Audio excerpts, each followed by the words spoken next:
Hi, and welcome to Engineering 255 Statics. This video is the last part of the chapter 4. We're going to talk about how do you do the reduction of a simple distributed loading. So the purpose is, what if the load is not applied to a single point? What if the load is distributed along the object? Like this example at here. You have a beam going out from here to here. On top of that, you put an object. This object has a load, but it's not only applied to the middle point of the beam. It applied to every point of this beam here.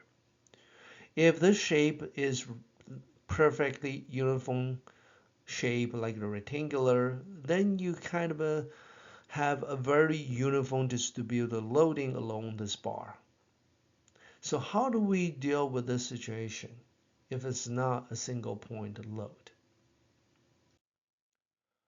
Well, that's just think about the simplest situation.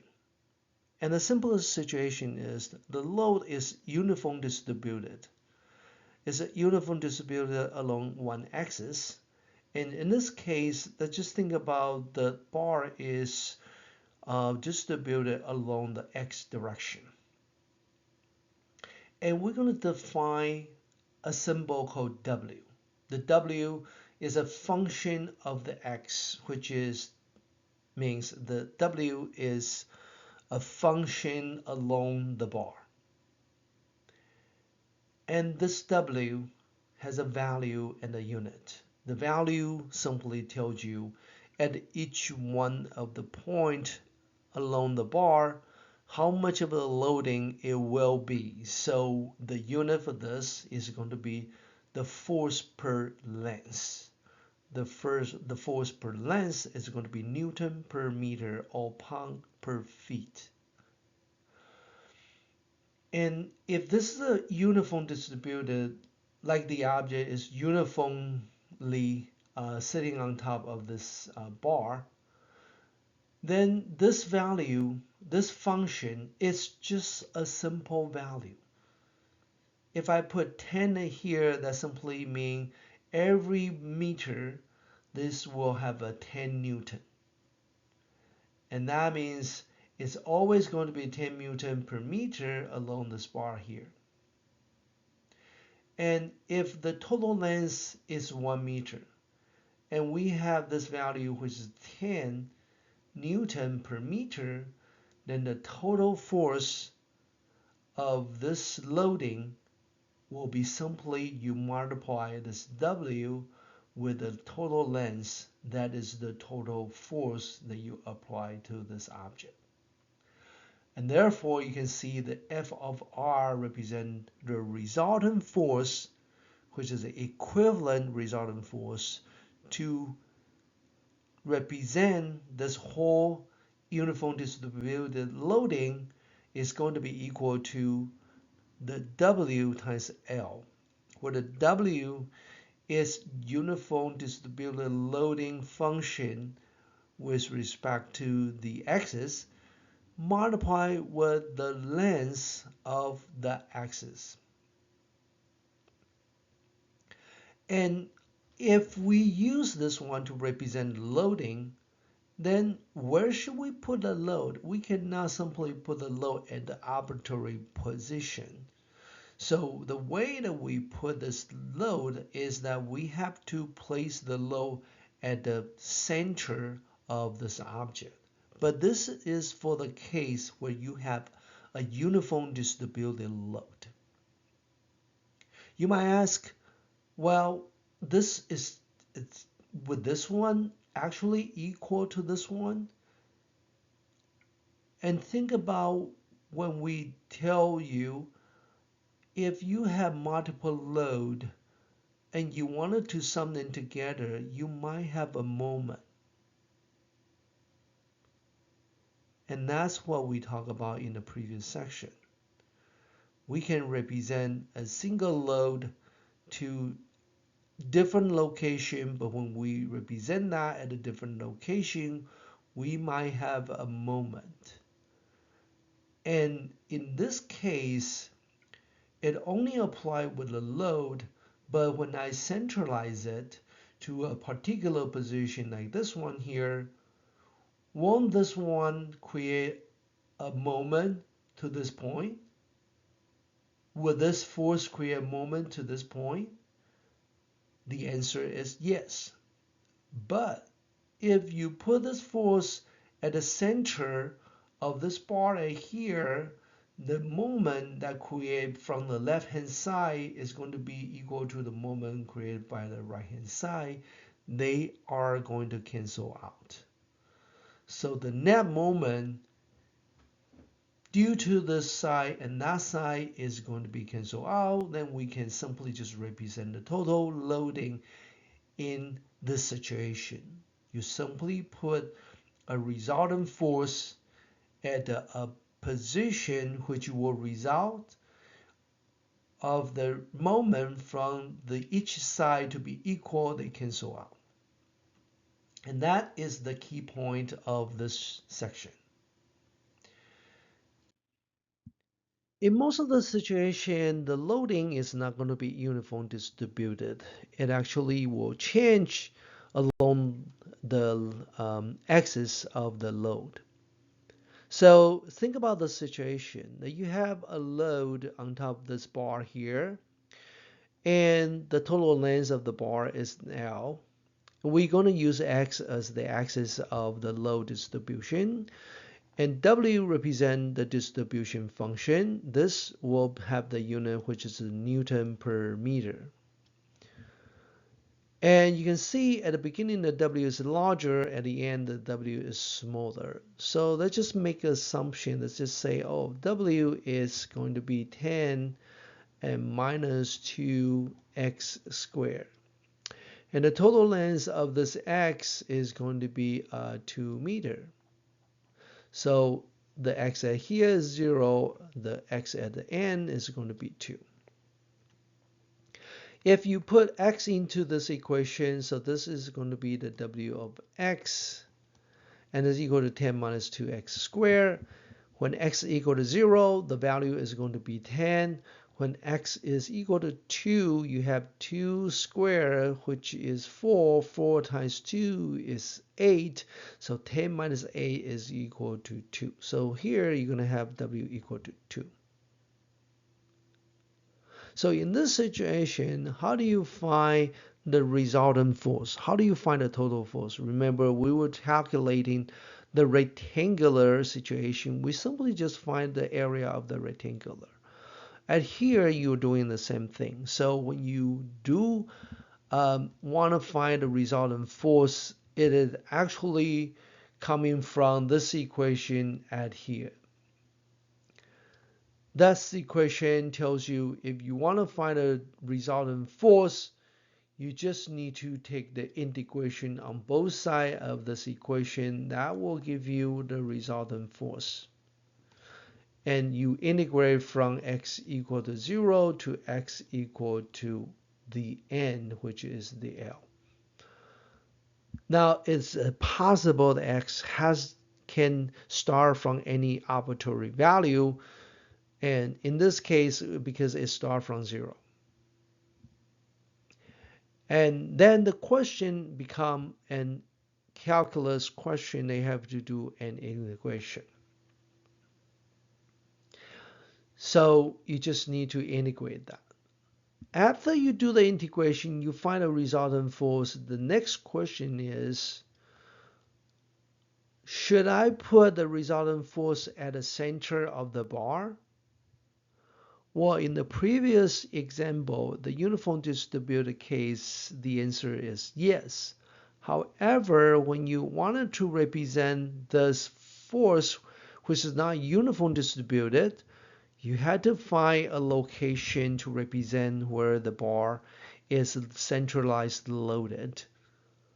And the idea is that we try to find a location such that the left-hand side area is equal to the right-hand side area, because the area simply kind of represent how much of the moment is going to apply to the object. So in this case, this location should be closer to the beginning because you have a larger area at the beginning and you have a smaller area at the end. So we can represent the resultant force at a location that we mark as the C. This C is called the centroid. The centroid. We're going to show you how we calculate the centroid in the next slide. So how do we find the location of the resultant force? And the idea is very simple. Let's start with the first one on the top. This is the starting case that you have a non-uniform distributed load along this x-axis. So each one of the force will create a moment to this point of the reference point of O. Each one of the force make it go clockwise, so each one of them will create a moment, and the length will be different because the location will be keep on changing. Therefore, if you want to find a moment of this case, you are actually just do an integration like this, which is that you are finding at each one of the location what is the force that acting on it, and you sum them all together. So you do an integration like this. And previously we show you how do you find the force, the change of the force. Well, the change of the force is going to be whatever the load distribution times the change of the x. So when you do that, you simply try to find actually the total area that is under this curve, and you do the integration with respect to this w times dx. Okay, it's not finding the force, right?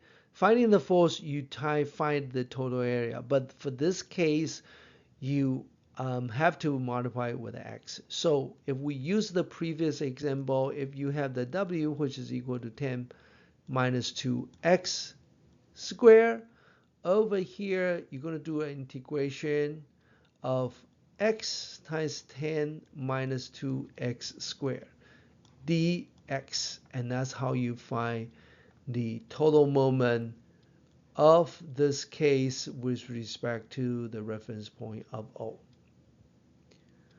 And that's the total moment due to this distributed load.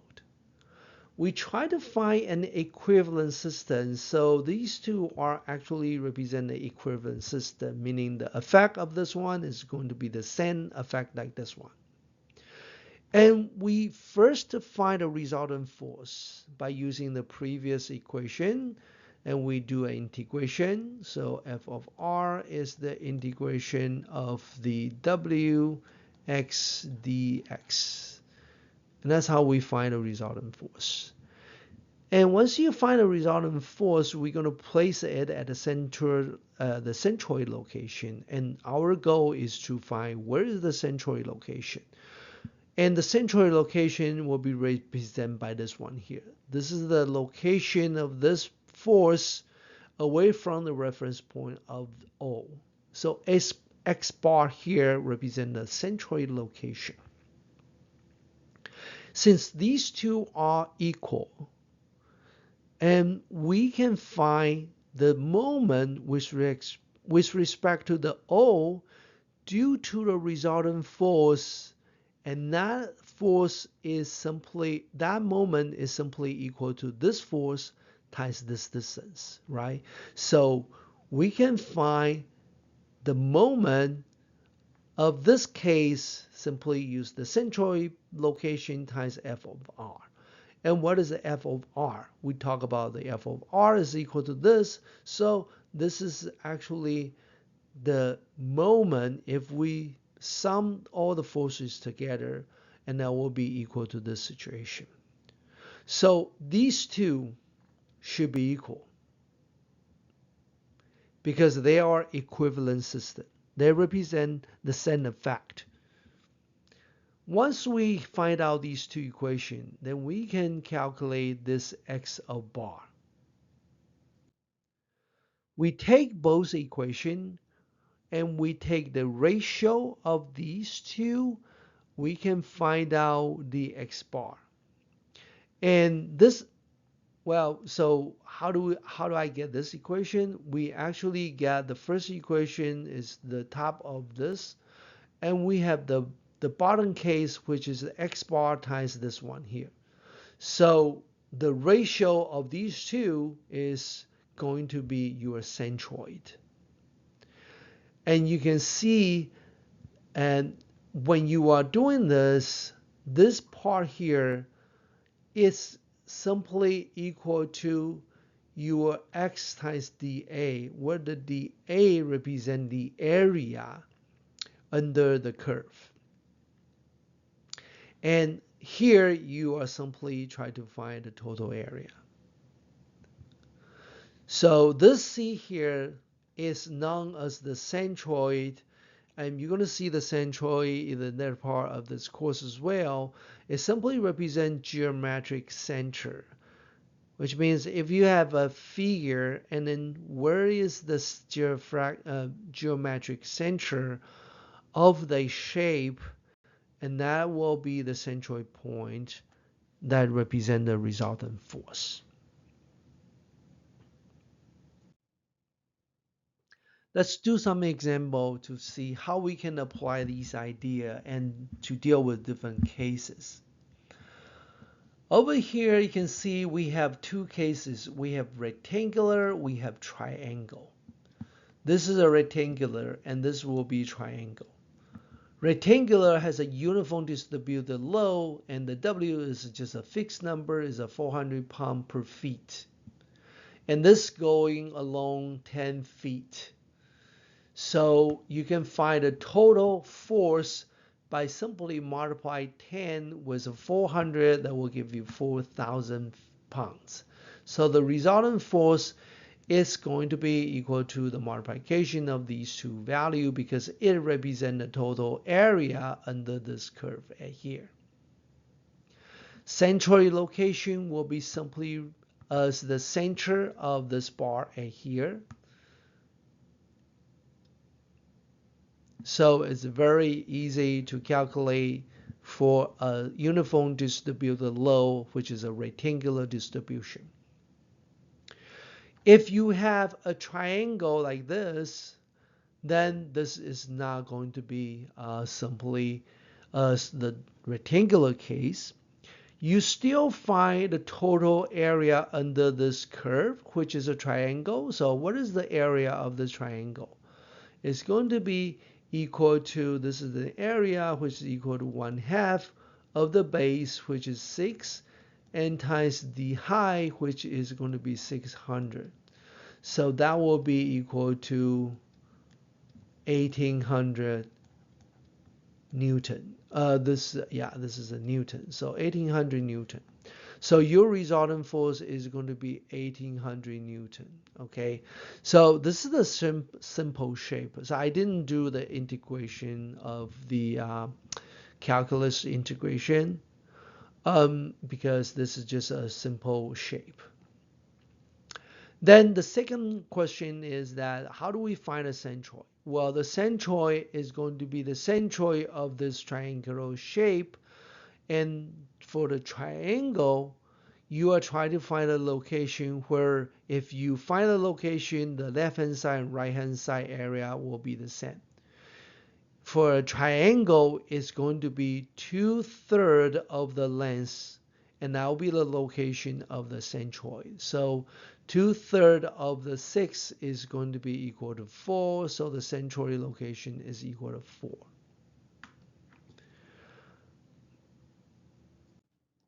So let's use an example to show you how we do this calculation. And here we have two examples. We have the rectangular and we have the triangle. How do we use the equation that we presented previously? So we show you the centroid position is going to be equal to the ratio of the integration of the x times the w of x dx.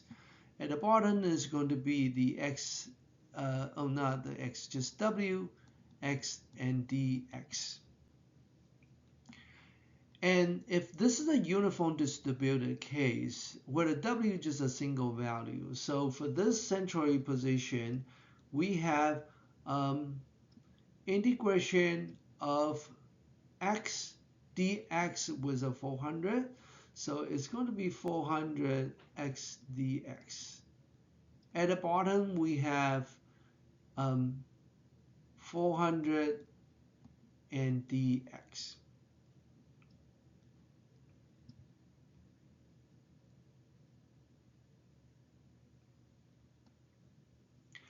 Okay, so what is the x equal to? X is equal from 0 to 10. This will be 0 to 10.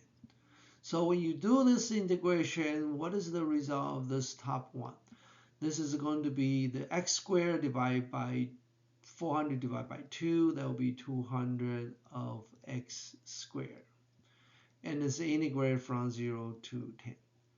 At the bottom in here, you're going to have 400 times x, and it's going to be also integrated from 0 to 10. So from the top one, 0 will not give you anything. It's simply equal to 200 times 10 squared divided by 400 times 10. And you do the calculation. This you can cancel this one out by this one as the 2. And this is a 10 squared. And there's a 10 here, so that will be equal to 100 divided by 20. And that will be equal to 5. And that is how we find the centroid of this location. Let's do a triangle one. So for the triangle one, you need to find out what is the W. Well, the W is a function of x and is equal to 100x. So when you use x equal to 0, the value is 0. When you use x is equal to 6, it should be equal to 600, right? So let's use this one to do the calculation. Let me clean this one up. And let's do the same thing by using the top equation and find out the centroid for a triangular case. Okay, so we have an integration. We put an x, we multiply with the w, which is a 100x. And this is an integrate with respect to the x. For the bottom part, we have the wx, which is equal to 100x dx. Okay, now from the top one, it's actually equal to 100x squared. And 100x squared, when you do integration, is going to be 100 divided by 3 times s cubed. And as we integrate from 0 to 100, now 100, integrate 0 to 6. And for the bottom part, you have 100x, integrate that will be 100 divided by 2, x squared from 0 to 6. So from the top one, if we do the integration, and that's is going to be, let me write on the right hand side here. So it will be 100 divided by 3 times 6 cubed, right? And 0 is not going to give you any of the values, so we are not going to write the 0. So if you wanted to write a complete equation, there should be a minus 0 cubed. And at the bottom part, you're going to have 100 divided by 2. And it's going to multiply with the x squared, where x is equal to 6. So it's going to be 6 squared. And minus 0. So we can simplify this one, cancel this one out. 6 cubed divided by 6 squared is going to be 6. So I cancel this whole thing out. This will be 6. So we 6 by 3 and divide by 1 over 2. And that's the result of this. So this is a 2 divided by 1 over 2. And that's be equal to 4. Let's look at another example. This one is a little bit more complicated. You have a loading on the beam as shown, and you can see at the beginning is a triangle, and then it's a uniform distributed. So you can divide these into two parts, which we know how to find out the triangle now. We also show you how to find a rectangular. And if you separate that into two, and you can first deal with the triangle where we know the area will represent the resultant force, and the distance will be 2/3 from the beginning, so this is 6 feet. Then the centroid of this one should be around 4 feet, so this should be that 4 feet, and you can find the resultant force at here. This will be the resultant force of the triangle. For the second part over here, this is a uniform distributed, so the centroid will be just right at the middle of this 8, so it will be somewhere around here, and there should be another 4 feet from this point, so that will be 4 feet here, and this is going to be the resultant force of the rectangular, which you simply multiply the length with this 150 pounds per feet. And that's what we did. And so triangle area is 1/2 the base times the length or the height, which is 150. So that's why this is 450 at here. The resultant force of the two is just rectangular area, which is 1200. And now we find out the forces and also where the force should be applied to. So this is how you can solve this problem, and you can further to represent these into just one single force. If you do that, and you had to find out what is the equivalent moment of this one with respect to the A point, and also what is the respect moment of FR2 with respect to the A point, and you sum these two forces together as the final resultant force. So this is the FR1 plus FR2. You need to find the location where the resultant moment to this point is equal to the moment of this one to this one and this one to this one. And then the ratio of this will be the, so let me just write down how you find that. So summation moment of A should be all equal for the first case, which is a blue color. Let me use blue color. Should be FR1, which is 450 times 4 feet, right?